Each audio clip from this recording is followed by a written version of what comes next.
Assalamualaikum warahmatullahi wabarakatuh to Dr. Effendi and my fellow friend. My name is Nurul Amirul Anwar. Today I want to present about assignment group project in subject electrical circuit 1. This is our group mate Muhammad Firdaus bin Rabi and C. Kamban. For the introduction, electrical circuit is a path for transmitting current, two of basic law which is Ohm law and Kirchhoff law. For the aim, understanding of using mesh or nodal analysis and able to answer all the questions well. For the objective, be able to teamwork and to use suitable simulation. Assalamualaikum and hi, my name is Muhammad Firdaus bin Rabi and I'm going to explain about the calculation part. For this circuit, we have three loops, which is loop 1, loop 2 and loop 3. Okay, as we know that loop 1 I1 is equal to 1 ampere, so loop 1 is equal to 1 ampere. Then we go to the loop 2.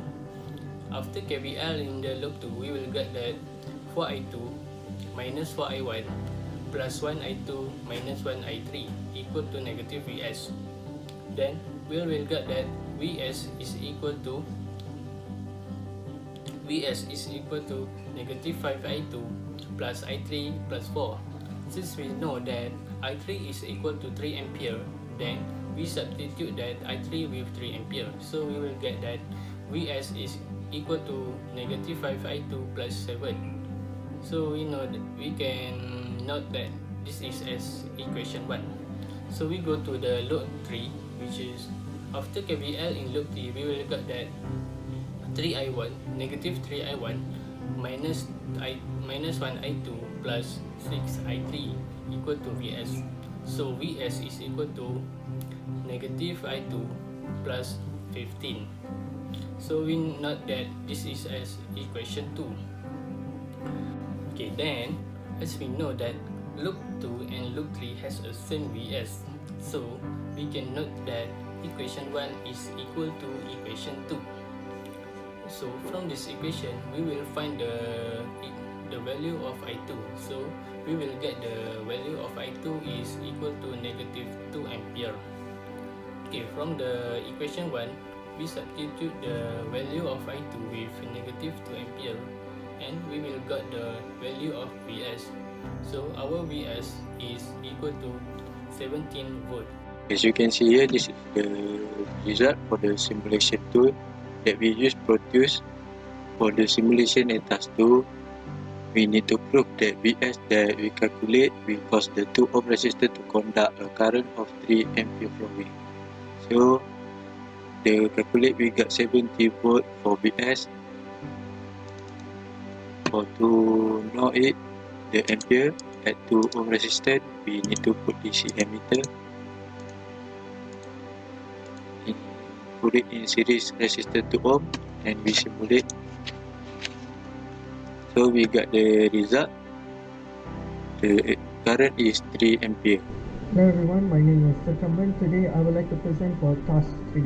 So for task 3, an electronic instrument incorporates a 30 volt power supply. A digital display is added that requires a 5 volt power supply. Unfortunately, the project is over budget and you are instructed to use an existing power supply.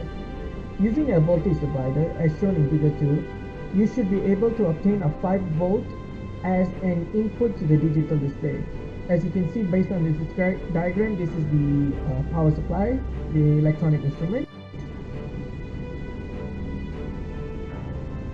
So for part 1, select values of R1 and R2 so that the digital display would be supplied a 5 volt voltage under all conditions of current.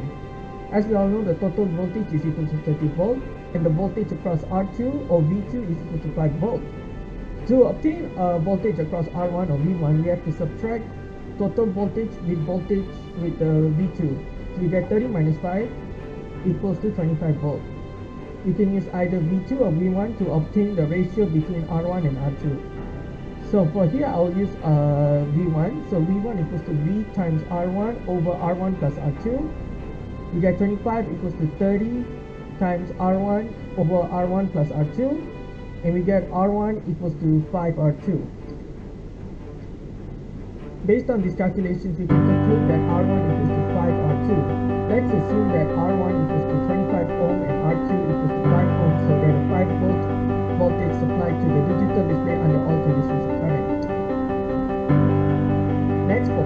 calculate the maximum power dissipated by each resistor R1 and R2. So the maximum power dissipated, we use P equals to I square R, or V over R square times R. So for this, for R1 we get 25 over 25 squared times 25, we get 25 watt. And for part B we get V2 over R2 squared times R2, or 5 over 5 squared times 5, we get 5 watt.